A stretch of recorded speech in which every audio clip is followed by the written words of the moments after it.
Assalamualaikum warahmatullahi wabarakatuh. Hello everyone, my name is Ramadan from group 3 and we will presentation about word formation and morphology. Okay, the member from group 3 are Ramadan, it's me, and Nugrahani Ramadhnati, and last it's Pambudi Rahmadan. Okay, my part I will tell about word formation. I will start this from neologism. Neologism comes from the Greek word which means new speech. It can be concluded that neologism studies how new language are formed. From neologism, we know that we can very quickly understand a new word and accept the use of different form of that new word in the language. And next, it's etymology is a branch of science that studies the origin of word. Just like word mono, it comes from Greek, but in English we often heard it like monocycle. And next it's borrowing, like the real literal meaning of borrowing, some of word which result of a loan from another language. For example, tattoo from Tahitian language and yogurt it's from Turkey language. They has adopted by English language. And it's about loan translation. Loan translation is the origin of the word that comes from another language translation. For example, Superman, which is translation from German language Übersman. And next it's compounding. Compounding is a combination of two syllables. For example, fast and food become fast food, and good and looking become good looking. And next it's blending. Blending is the origin of word that comes from combination of two separate tenses to produce new term. For example, brunch from breakfast and lunch. And next it's clipping. Clipping are the origin of word that comes from subtracting the original word from, for example, ad from advertisement and flu from influenza. And next we have hypocrism. Hypocrism contain types of subtraction which are preferred in Australian and British produce technical forms. And next it's back formation. Back formation is the origin of word that comes from reduction of the affix of the word. For example, editor, we reduction the affix it and it's become edit. And next it's about conversion. Conversion is a word class change from noun to verb or verb to noun without changing the word. For example, water is noun but change to verb become did you water my plant?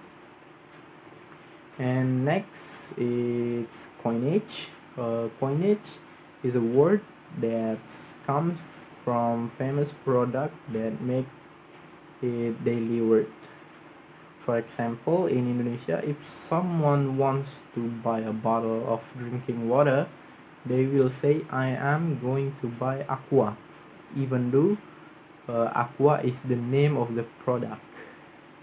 And the last of my part is acronym. Acronym is a word that comes from the abbreviation of a word. For example, CD stand for compact disc, and WHO from World Health Organization. Okay, I think that is my part, and Next part will continue by my friend. Okay, thank you, Ramadan. So I'm going to continue his presentation about derivation. So derivation is like a large number of small bits in English. So in English we call as affixes. So affixes like have two substances. For the first we have prefixes and suffix, and then we have infixes. So for prefixes is some affixes that added to the beginning of the word, such as an or miss. And suffixes is affixes that added to the end of the word, such as less, ish, or is. And then we have infixes. Infixes is affix that incorporated inside another word, such as unfucking believable, and you can look for another example.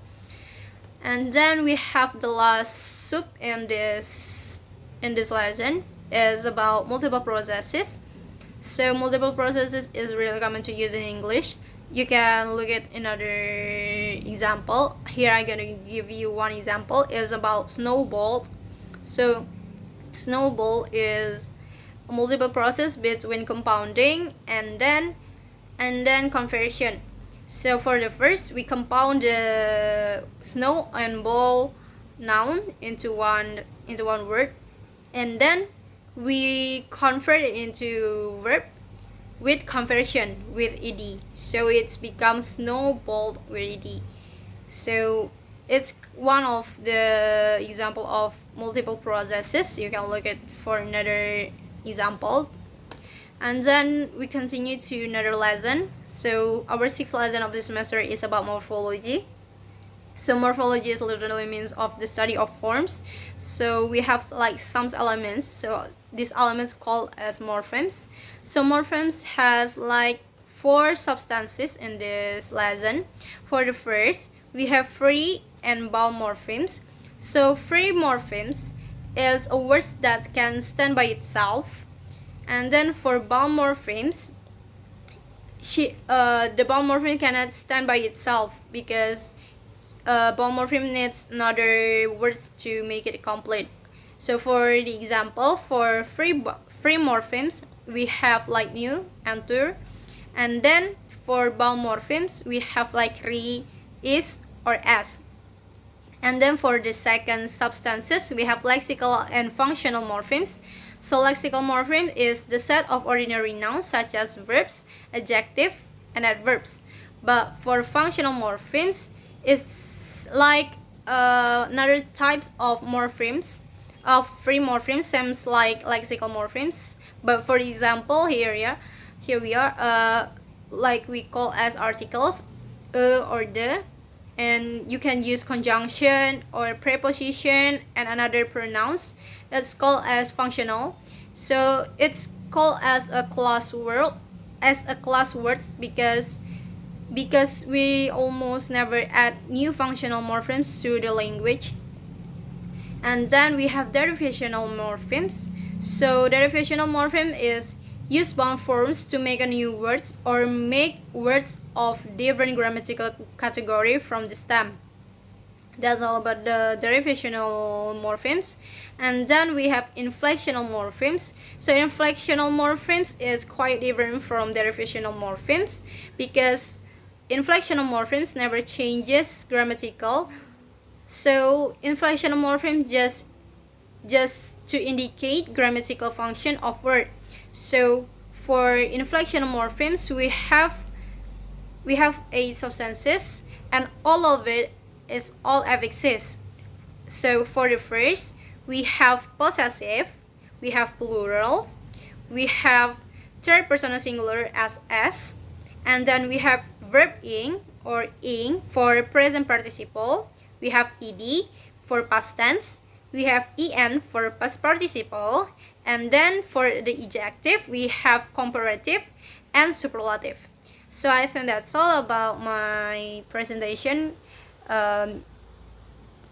Budi, you can continue my presentation. Thank you. Okay, thank you, Nugrahani, for the explanation. So it is my part to continue the material. My name is Pambudi Ramadan. So yeah, let's get started. So in this part, we are going to be talking about the morphological description. So if you're talking about the morphological description, it is actually the difference between the reflectional and inflectional morphemes is like this is about the word emphasizing, and an inflectional morpheme never changes the grammatical category of a word. For example, both old and older are adjectives. The er inflection here from the Old English I simply creates a differentiation of the adjective. However, the reflectional morpheme can change the grammatical category of a word. The verb teach becomes the noun teacher if we add the derivational morpheme er. So the suffix er in modern English can be inflectional morpheme as a part of an adjective, and then also distinct derivational morpheme as a part of a noun. Just because they look the same doesn't mean that they do the same kind of work. Like whenever there is a derivational suffix and inflectional suffix used together, they always appear in the order. First, the derivational er is attached to teach, then the inflectional s is either supposed to teachers. On with all these terms of different type of morphemes, we can now take most sentences English part and list all the elements. For example, the sentence, the teacher's wildness shocked the girl's parents, like in this example, we can identify there are 13 morphemes at least. So we can take a look at that. The teach it's called the functional teach as the lexical, er as the derivational, as the inflectional, while as the lexical, ness as the derivational, shock the lexical, add the inflectional, the functional, girl lexical, and so on and so on. Actually it's a little bit complicated. I mean, it's not like complicated so far. It's like you need to pay more attention to the morphemes, like the element, like such and like that. So in the next slide, I'm going to give you the like a figure to make you easy to understand.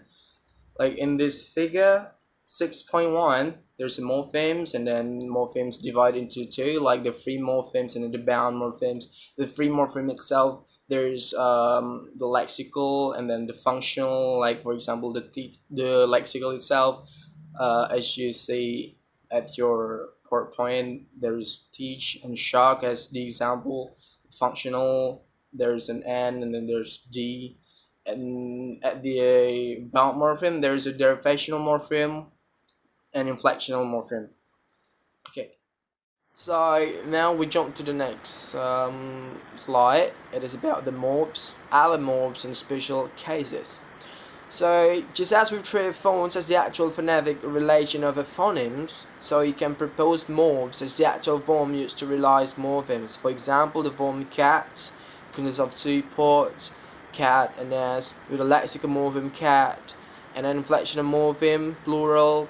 The word dogs and horses also consists of two parts, dog plus z and horse plus uz. Each consisting of a lexical morpheme and inflectional morpheme plural. So we have at least three forms, as, z, and uz, used to realize the inflectional morpheme plural. But I think it might be appear a question on your mind: how do we read, or how do we pronounce that three words example that I mentioned before? Like for example, for the cat, we're going to pronounce that as cats with s. But when we are going to say pronounce dog with a plural, I mean a lot of dogs, so we are going to pronounce that as the dogs. It's more z than s. Yeah, you got me. I mean, you get the point. And then the next example is about the horse. The plural of a horse, it becomes horses. Yeah. And then we jump to the next slide. Returning to our special cases, we could propose that then there may be a zero morph involved when we add the plural morpheme to a word like ship, so that the plural of a ship can be analyzed as ship. Adding another form, like to the set of allomorphs of plural, when we add plural to man, we could have a vowel change in the word a to a. So it's a little bit hard to explain it, but yeah, I mean, the way you pronounce the word man in single, it will be different if you want to say or you want to pronounce man in a plural. Got the point? So these things called special cases. Okay, now jump to the next slide. It is about the other languages. When we look at the morphology of other language, we can find other forms of patterns lies in the basic types of morphemes we have identified. In the following example, based on Glass in 1955, we can try to work out how different forms in the language are used to realize morphological process and features. In this part, we are going to be talking about the other language that exist in the world. Like for example, the first languages is Kanuri. The first set of examples is from Kanuri, the language spoken in Nigeria. See at your PowerPoint, there's like the variety of morpheme that happen in other languages, like for example in Canary itself, and then maybe there are a lot of morpheme. Of course there are another morpheme or another variety in their languages, but we take a look at the Canary itself after we discussing about the English morpheme and so on and so on. So we're going to talking about these languages. So from this set, we can propose that nam is a prefix functioning as a derivational morpheme that is used to derive nouns from adjectives. The process is similar to the use of suffix ness in English, as what I said before, creating the noun bigness from adjective big, discovering a regular morphological feature of this type. Help us to make certain prediction when we encounter other forms. For example, if the canary word for length is named kurugu, then we could reasonably sure that line is kurugu. Yeah. So the next language it is Ganda language. Different language also employ different means to produce inflectional marking on forms. Here are some examples from Ganda language born in Uganda. The first is the singular and then the plural words. The doctor, the singular is omosawo. The plural is abasawo. It's doctors, it means. And then woman, omukazi, and in plural, abakazi, women. So from this small sample, we can observe that there is an inflectional prefix omu used with singular nouns, and in different inflectional prefix aba used with the plural of those nouns. If we learn that abelanzi is again a plural meaning boys, then we can be pretty sure that the singular from form meaning boy must be omulenzi. Well, yeah, I think that's all from us. We're really sorry if there were a lot of mistakes were made during making this video, like for example mispronunciation or wrong grammar or such thing like that. We're really sorry. Yeah, hope you guys learned something from here, and then yeah, thank you so much. Assalamualaikum warahmatullahi wabarakatuh.